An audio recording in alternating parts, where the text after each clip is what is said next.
tātou tāpua i atu i le atua i le nei e fiafi.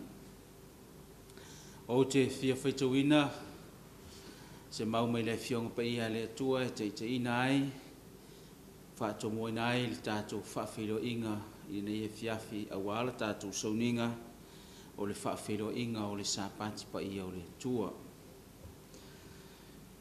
Lo atu ai,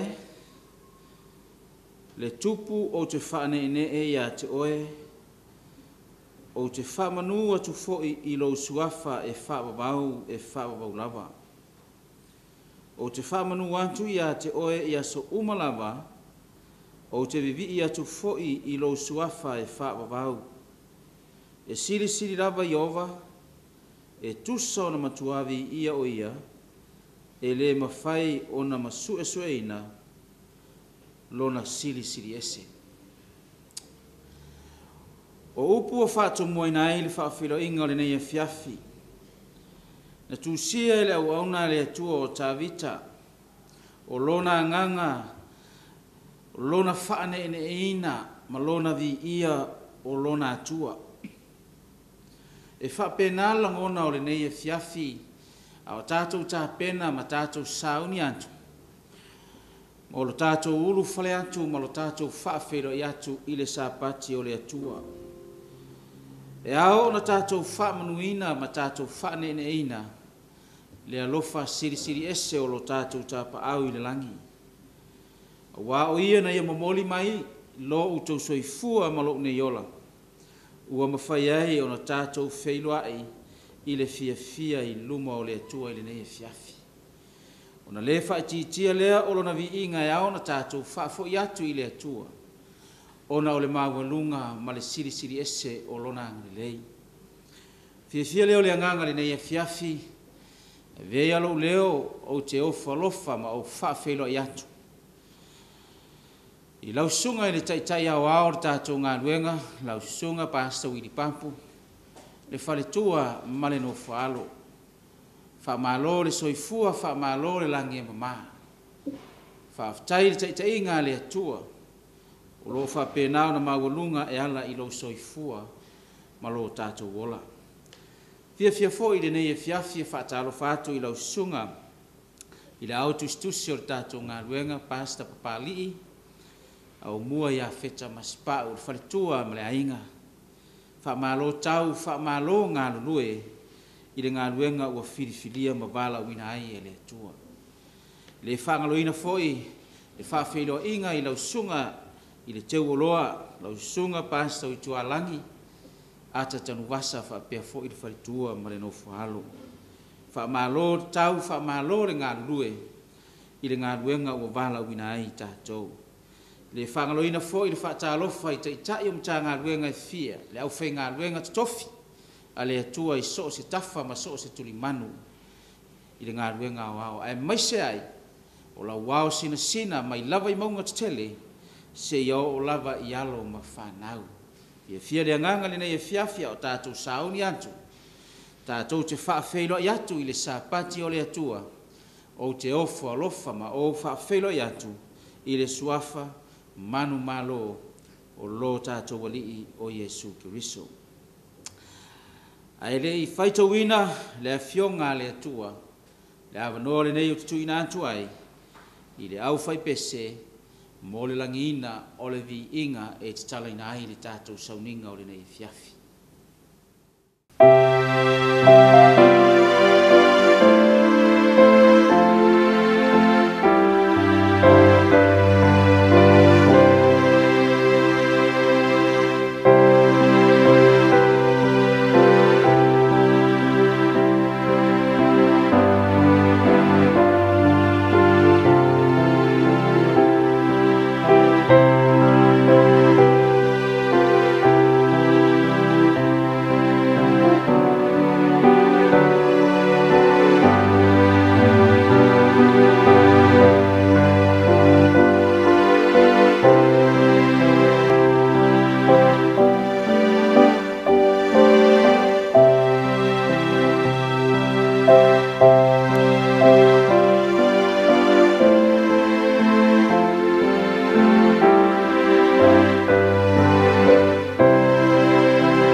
o le au saunia la tātou ki talo.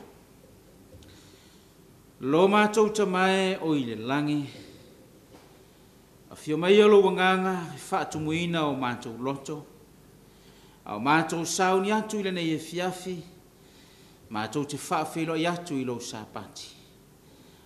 Se vaenga o lau fionga o le a mātou whaalongo ai, te ina ai le li ie, maa o ina ai o mātou tangata. Ina ia whaasuruina le malamalama o lau upumoni i finangalo mo mātou loto. Ina ia sauni ai pēr i mātou, i le nātai au i le aso e te fio mai ai. Whamanuia i le whaitawina o lau fionga.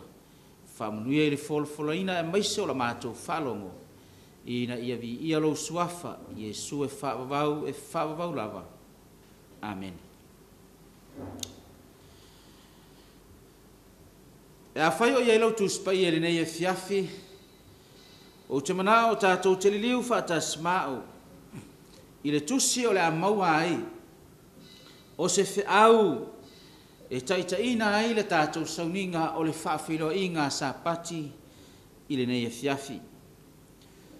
O le tusi a le profeta o Isaia i lona mta upo e 5:5, i lona whai upo e 7, se ia whaangata i le whai upo e 9.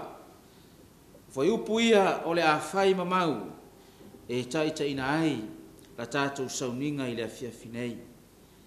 O te whaitawina e whapea. Ia outou sa ili ia Iova manu o mawhai o na maua o ia. Ia outou wala au ia te ia, manu o lata mai o ia. Ia la fuai e le wa mioleanga o lona ala, ma le tangata ngasala ia la fuai e ia o na manatu. A ia foi mai ia Iova, o na lofa mai ai lea o ia te ia. Ia foi mai ilo tātou tua, aua na te matua whaamangaloina. Aua o manatu e le o outou manatu ia. O wala e le outou wala ia. Ua whetalai mai ai Iova. Aua e pei ona sili ona maualunga o le langi le lalolangi. Ua whaapea ona sili ona maualunga o wala i o outou wala. Ma o manatu e sili i o outou manatu. Ua manino i le afiafi le nei le whaamatalanga le atua. O le finangalo o le atua na awala mai i le profeta e tau atu i lona nuu filifilia po o lana whanau whaapitoa.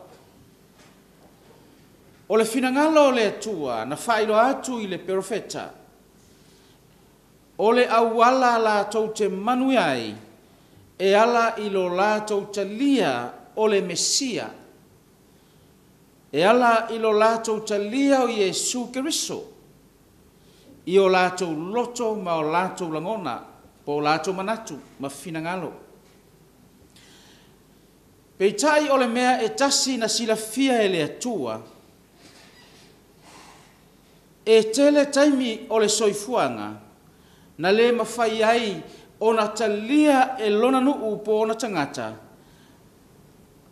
Le afio mai po le opua le atua. E ala i le afio mai o le Mesia. Fai mai le o le whaamtalanga manino a le atua i nei e ala mai le profeta. Fai mai le whiaua le atua na tau atu ia Isaia e whai loilo na nuu. Isaia ia e whape atu tau atu i lo nuu.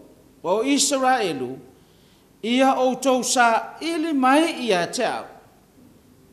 Manu o mawhai o na maua. Ia outou wala au mai, manu o ulata atu. Aisea, na iloa le lei masilafia le lei e le atua, e iai le taimi, e le to e maua i le mafutanga wahala lata maona tangata.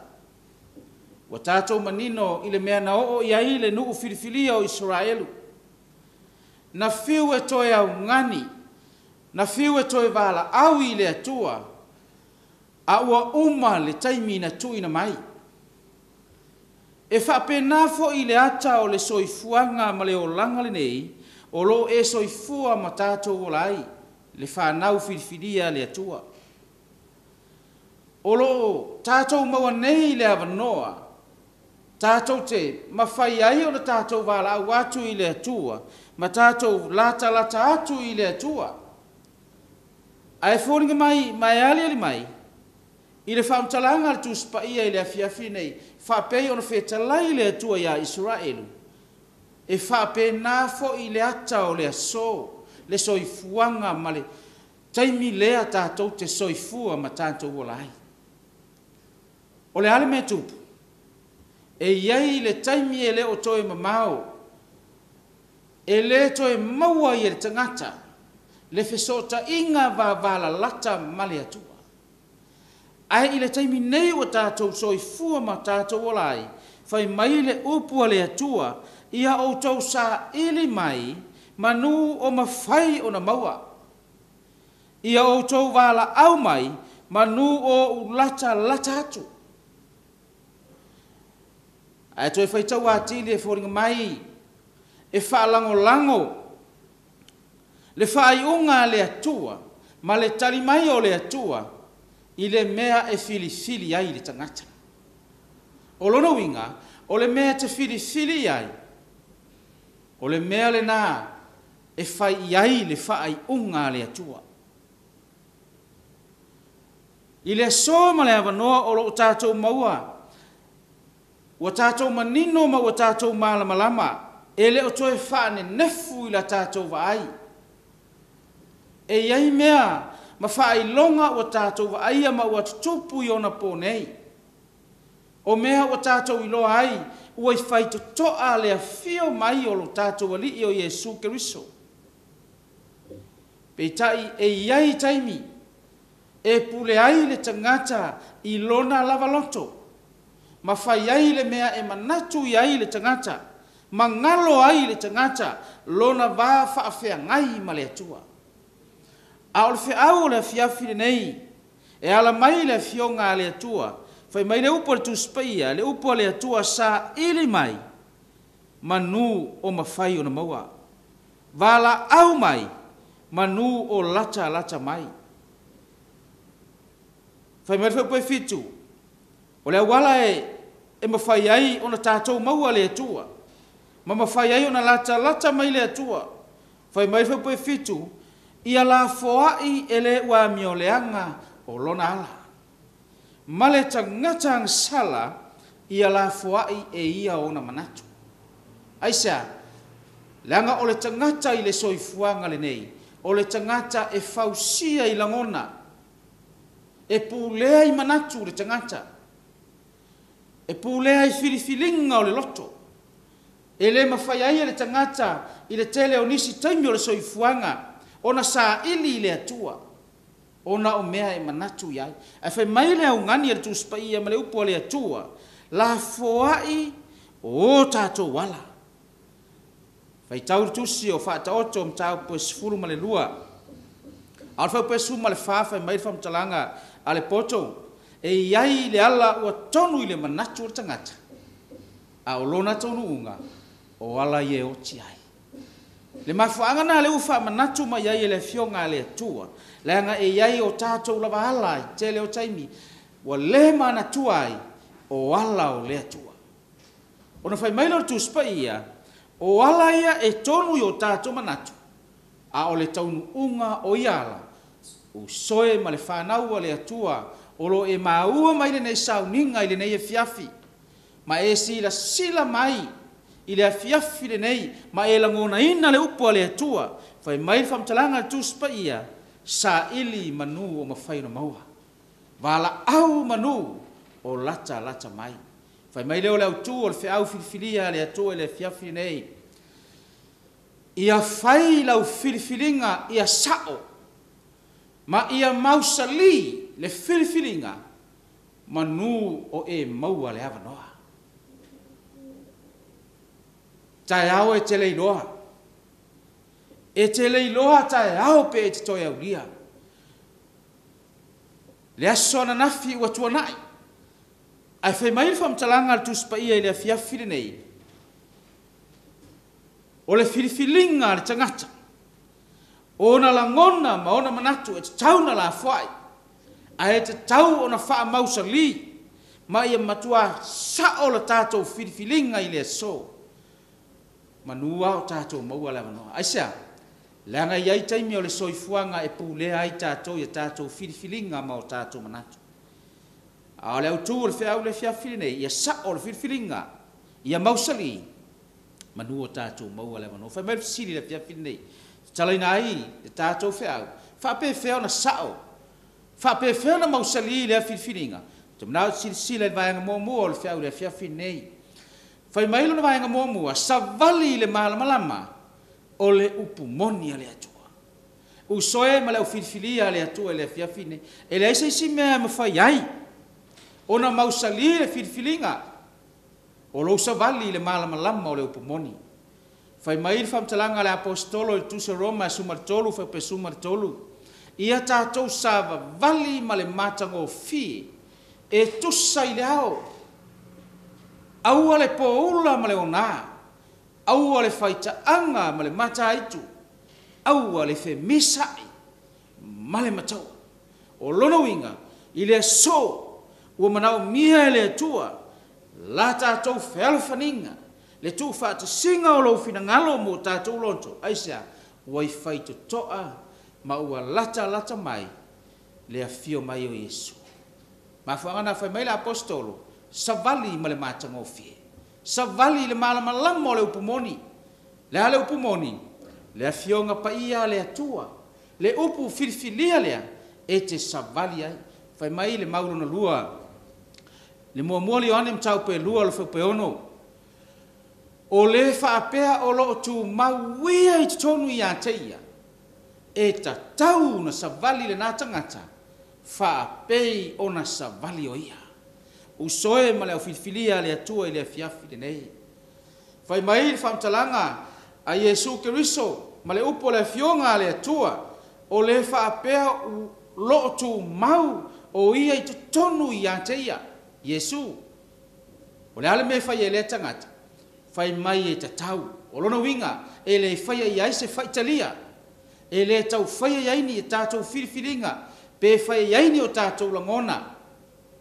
Pe te savali pe le ai.